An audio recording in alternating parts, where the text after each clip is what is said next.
The great FGC culture divide is upon us, and for once I'm not talking about classic versus modern controls. While scrolling through Twitter, I saw this one tweet here from one Rush Fox, who is a very talented Sakura player in Street Fighter V. Haven't ran into him in Street Fighter 6 so far because Capcom please fix the matchmaking, but he had this tweet that said, Reddit having a meltdown over this post, let's see what Twitter thinks. Remember, you should almost always finish your rank sets, and don't forget to plug in that Ethernet cable. Luke here providing some good quality advice, wholesome PSA to the community. And I saw this and I thought, yeah, of course, not too much to really argue with here, but I was curious about the statement preceding this. Reddit having a meltdown over this post. Let's see what Twitter thinks. And I found the Reddit post here, and even though it has 2K uploads, the comments get pretty contentious, and I think it reveals an interesting divide between the thought process and perspective of different members of the community, ranging from, more casual players and those who are more higher ranked players, a much smaller percentage of the community who are much more focused on the competitive side of things and have the urge to improve. And I'll go through some of these comments, and some of them are pretty funny, give a good perspective, and I'll delve more into my thoughts on the one and done phenomena. Is it okay to one and done your opponent in ranked? Are you obligated to complete the set? And you know what? Plug in your Ethernet cable. That one seems to be universally agreed upon. Don't play on Wi-Fi if you can avoid it. But let's get into these contentious comments. There's some good ones in there. EMP Sanford Kelly, I will not finish the set against a modern controls Marissa playing on a VPN from the only McDonald's in West Kazakhstan. Yeah, to me, I fully agree with avoiding bad connections. My policy with bad connections is if you're on LAN, I will give you the benefit of the doubt if there's any hiccups in the connection and play through. But if there's consistent issues where it's consistently spiking rollback frames or delay or just hitching, and then eventually I will blacklist because it's a bad connection. If you're on Wi-Fi though, the moment there's an issue, I'm not giving you the benefit of the doubt because you didn't give me a reason to do so. If you're on Wi-Fi, I'm going to instantly blame you for connection. I'm blacklisting you after like one bad interaction. But I've been playing Wi-Fi connections, and for the most part, the green, which is like 4 to 5 bars, Wi-Fi connections have been okay. I've only had a blacklist, I think 1 or 2 people who had a 4 to 5 bar connection on Wi-Fi. If it's a yellow bar Wi-Fi connection, it's bad, like consistently. But I've been surprised by the quality of the Wi-Fi connection so far. But like I said, there's still problems. Avoid the accidental hitch, which could ruin someone's game-winning combo by plugging in an Ethernet cable. Please. Assuming good connections, I think it's good etiquette to rematch, and I think etiquette does matter for a game like this. A game like this is only as good as people that play it. Going the extra mile to give the opponent another chance to learn something can help curb some of the inevitable frustration that comes with a game like this.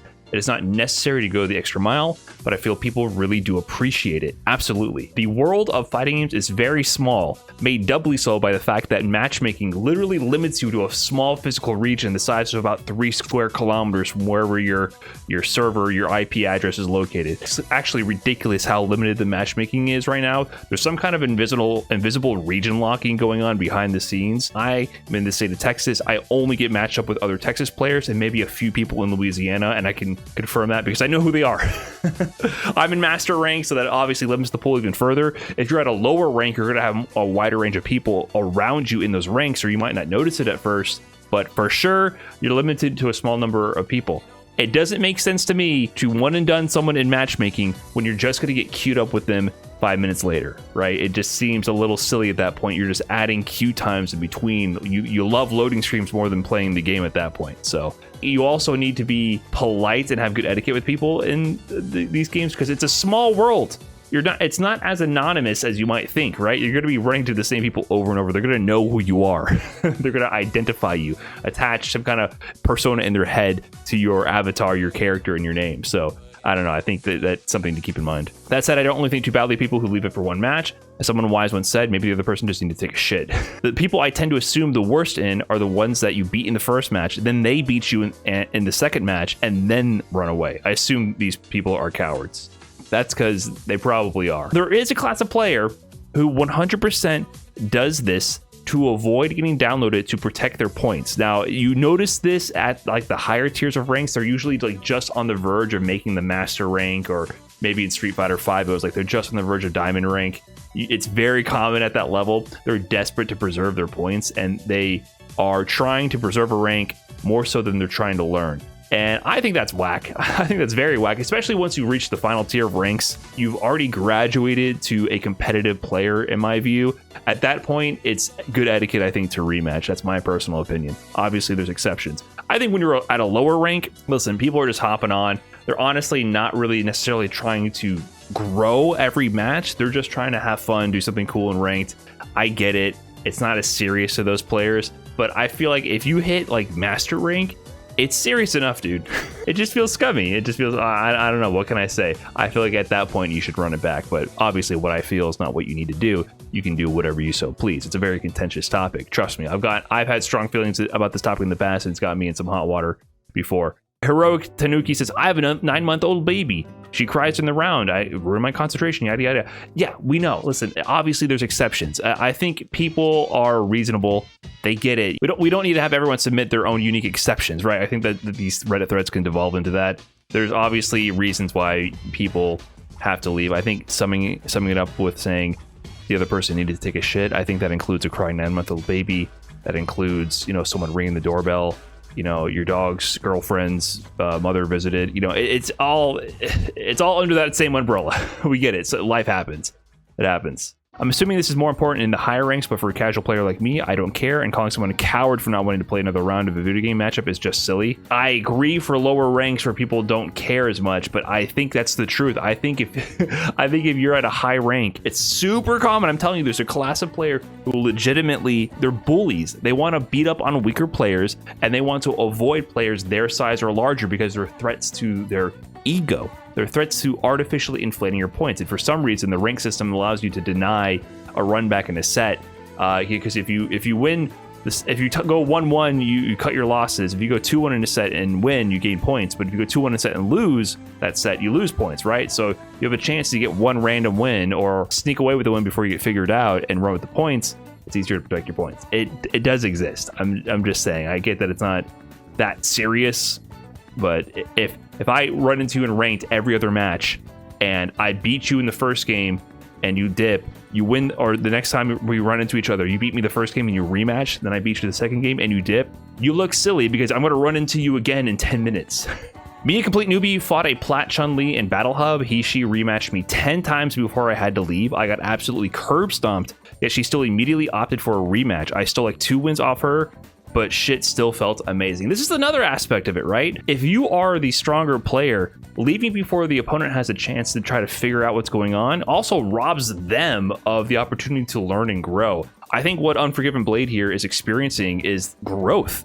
They were presented with a challenge, they were given the opportunity to grow from it, and they had a euphoric experience from that. Like, that's an addicting feeling. That's what fighting games to me, that's the greatest thing about fighting games to me, is that taste of, oh, I can work hard and achieve something in this, right? Of course, it's a video game at the end of the day, I know, but it simulates that thing. Just like in any other hobby or aspect of life, you put work in, you get results out, you get little dopamine particles in your brain, and it feels good. That's my favorite part about fighting games right there. So I think one and done tends to rob people of that opportunity and is bad etiquette for the community in that way.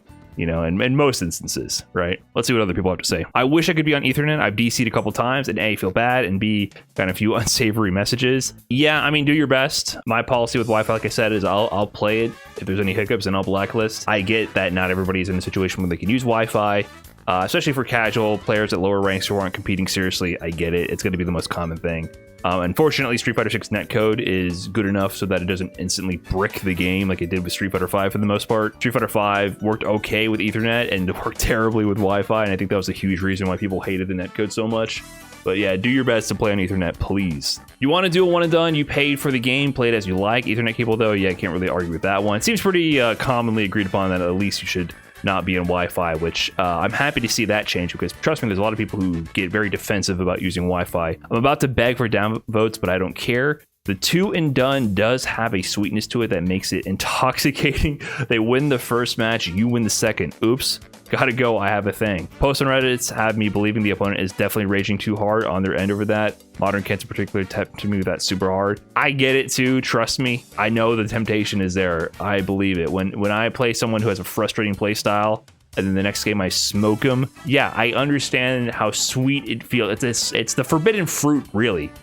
It's really bad manners. And what I got to say is, even if you don't, or you do want to piss off your opponent because you just want to spite them for playing a certain way you don't like, I think a good way to think about it is, at the end of the day, for your own personal growth, you get more chances to download and understand their playstyle, so that every single time you get matched with this person, you destroy them from then on out. And if you play them in tournament, you're going to beat them 2-0. And if you play other people who play with that similar style, you have this experience backed up so that you can ensure that you don't accidentally slip up and lose, right? So different mindset. If you're playing casually for fun, yeah, you might want it done. If you're a competitive player, I highly recommend sitting through those tough sets, even if the play style pisses you off and it's not the right way to play. That experience will help you in the long run. And if you grow to be able to shut down tactics you don't like even better and more effectively, that's another way to find joy as well. Something that annoys you and irritates you, if you figure out how to beat it consistently, that feels great. And then you see the opponent squirm when their the style that you don't approve of doesn't work anymore. That's a satisfying feeling as well. I think you can also get that intoxicating feeling from beating the crap out of the opponent who plays in a way that you personally don't approve of, right? So I would encourage the community to go towards that side of the equation here, that side of the fence. Get so good that you can beat up people in game that you really don't like the way they play, rather than running away from them, right? That way, both parties get to learn and grow if they so choose, and we're all playing games and not having to stare at loading screens. This is where Rush Fox gets a little cooked in the thread. It's the same logic. Your decision to not finish a set can change your opponent's experience for the negative. More so when you narrowly take a victory and leave with your win, people do not like it. Which is true. I mean, I don't know why he's getting downvoted here. That's true. If someone were to one and done me, I wouldn't like it, so I don't one and done other people. I feel like it's literally just etiquette. It's manners. I can understand it not being that serious, but it's true. U-Star Wing replies here, I mean, I ain't pay $60 to make another person happy. If it was such a requirement to finish a set, they shouldn't have given the option to leave after one game. I typically finish sets unless the signal is really bad, but if someone one and done's me, I just move on. Matches come up super fast. In Tekken, one and done suck because matchmaking is really slow. But here, shit, I keep it moving.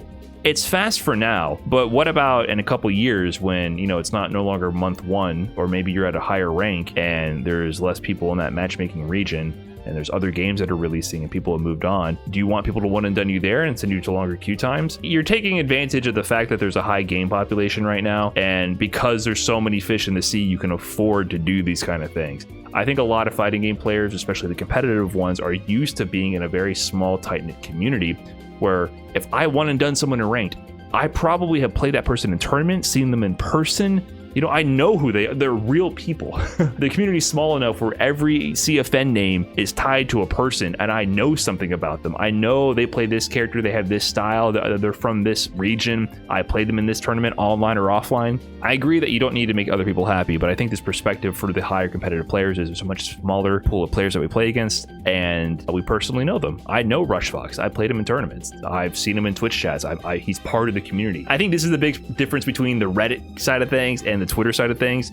On the Twitter side of things, what gains traction is people who are deeply embedded in the community and have more mutual connections with other Street Fighter players and FGC members. So you know who you're talking to. But on Reddit, it represents more of the casual player base, which is the vast majority of the player base, and it's very anonymous. Nobody knows each other to that degree. It's more just kind of like this amorphous vibe that's generated by the mass consensus versus individual voices, right? Because there's just so many people who don't have as much of a individual presence. It's more about general consensus like that. So for the long-standing members of the community, it means something to stick around for the set. It's considered rude because think about it. I'm going to see you in 5 games. You really don't want to play with me? We're going to get matched up with each other again.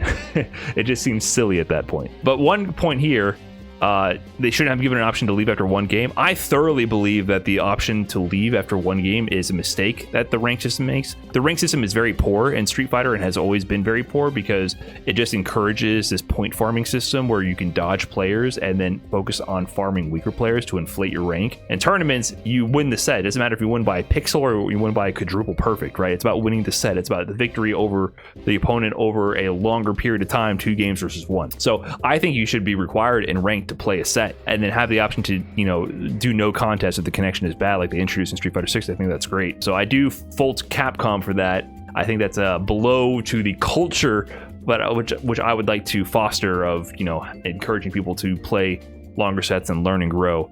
But they're right, it's in the game, you can do what you want. Dear anyone dictating how I should play my game, fuck off since the years the rest of us. So defensive. I think where Rush Fox went wrong is he's titled this Share Luke's Wisdom to Scare a Scrub. So he went on the offensive here and implied that if you exhibit any of these behaviors, you one and done, or you play on Wi-Fi, you're probably a scrub and you should be scared.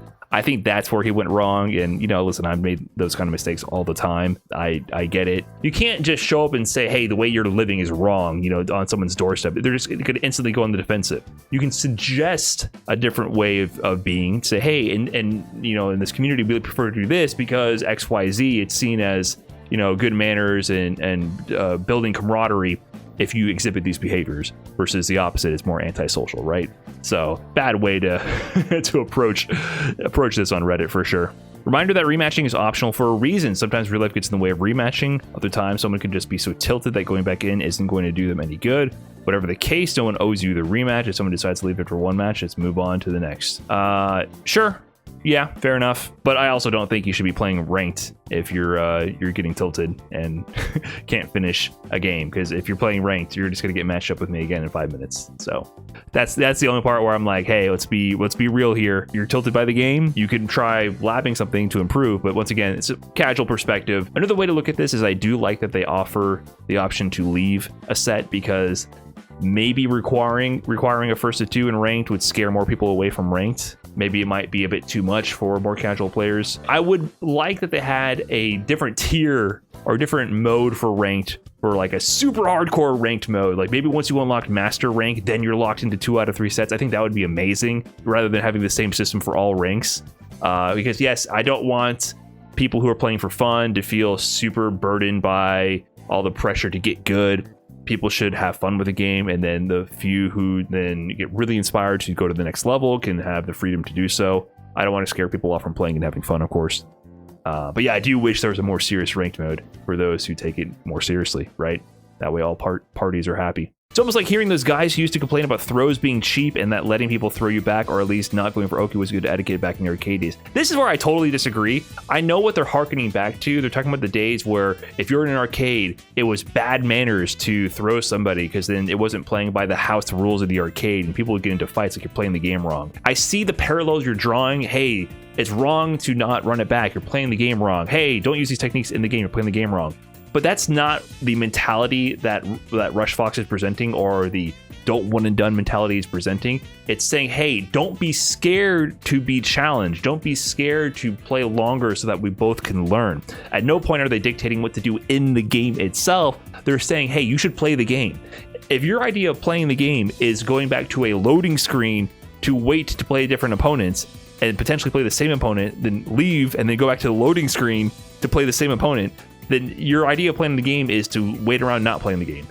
You know what I'm saying? I wouldn't call this an exact right comparison. Usually when you say don't one and done, it's because you want to learn more about all the mechanics in the game, about all the playstyles in the game. They are craving more in-game interaction. Whereas back in the arcade days, when people deemed something to be too cheap or too fraudulent, they would, you know, physically harass you to not use its techniques in game. That's not what's happening here at all. You go ahead and play as annoying as you want, but let's run the set. Even if you annoy me to death, but I still win, I'm not going to run away because I want to be able to more effectively beat you, right? And then maybe you have a chance to counter me as well, and I can grow from that. So I think it's a slightly different mentality. A post about scrubs, one and dones, and Ethernet cables all in one. Well played, OP. My popcorn won't go to waste. Yeah. I can see that. I think it's pretty interesting, the difference in the perspective here from a lot of the Redditors. But what I think is also interesting, and what I love to see, is the fact that this subreddit is so active, right? 2K upvotes, tons of comments. I saw our Street Fighter during different eras of Street Fighter 5. It was dead. Cosplay and fan art all over the place, and no discussion about anything related to the actual game itself. So I'm happy to at least see people on the Reddit. It's active, it's popping. People are interested in Street Fighter 6. I love to see it. And this is a good thing to have perspective here. This is its tweet from YDD. He always brings up tons of great insider info to the Street Fighter engine and things about input delay and all that sort of stuff. So give him a follow if you're interested in these little interesting stats about Street Fighter.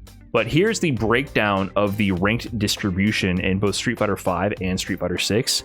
And you can see here on the left section, that 50% of the player base is in silver 2 or below. So if you're in silver 3, you're in the top 49.59 percentile.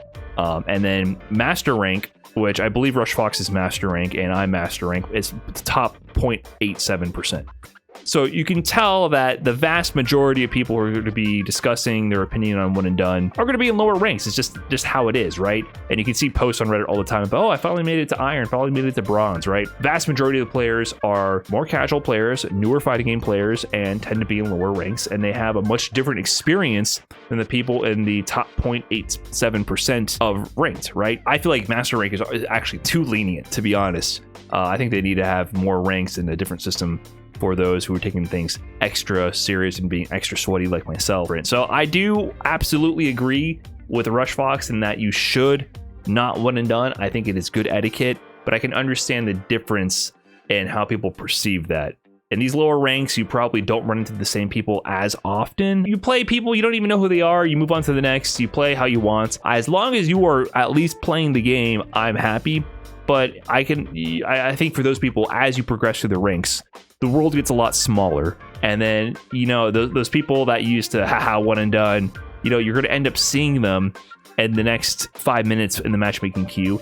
And you might see them at a tournament in person. You might put a face to the name at some point, right? So it becomes a lot less anonymous, a lot more sociable, a lot, you know, more of a community at that point, a very tight-knit community. So those are the differences in perspectives in these two segments of the community. But I just thought this was really interesting to see the two different polarizing opinions on this. I've gotten in hot water for having strong feelings about people one and dunning. I think if you're in master rank and above, listen, it's time to grow up at that point. If you're in master rank and above, I would suggest you don't one and done. You're actually slowing and hindering your growth as a player and the growth of your opponent. You want your opponents to improve so that you can improve as well. And then rising tide raises all ships. That's what fighting games are all about to me at that level. And so I think there is sort of a point where you should probably not one and done. If you're going to do it at the end of the day, I can't stop you. I think it's bad manners. What can you do? You're free to do what you want. We'll all live. It is a video game at the end of the day, for sure. So it ain't that serious, but come on. Don't run. Run the sets. That's what you can run. If you liked the video, be sure to leave a comment. Let me know what you think, and I'll catch you guys in the next one. Peace.